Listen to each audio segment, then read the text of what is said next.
When we think about our presentations, we often immediately start thinking about what we're going to say, perhaps what our PowerPoint deck is going to be, how we are going to get our message across from the words that we say, the pictures that we use, perhaps the stories that we're going to tell.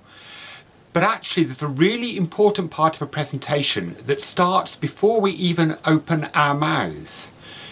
Many times the people in our audience will have already made a decision about what they're going to think of what we're about to say, the way they're going to judge us, whether they trust us, whether they have confidence in us, before we've even opened our mouths on stage. They've made that judgment call as we walked up to the lectern, as we opened our slide deck and perhaps shuffled around trying to work out why PowerPoint wasn't working, why the projector wasn't working, and they've already made a judgment call about our professionalism and about our ability to deliver.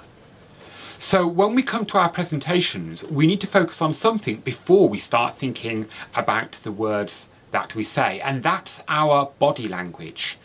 A study that was done found that of what we're about to say, only 7% of the focus was on the words that we say.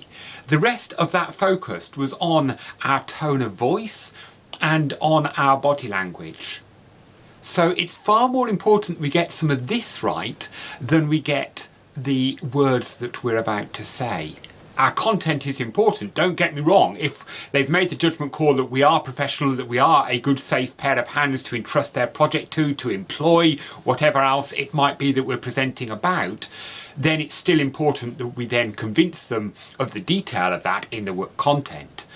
But if we get our body language wrong, if we get the way that we come across wrong, then we're never going to get the chance to convince them in the first place. So I want you to think about the various types of body language that perhaps you consciously or unconsciously employ when you're presenting. What is it that you use, what is it that you do that might either encourage or put off your audience when you're presenting to them?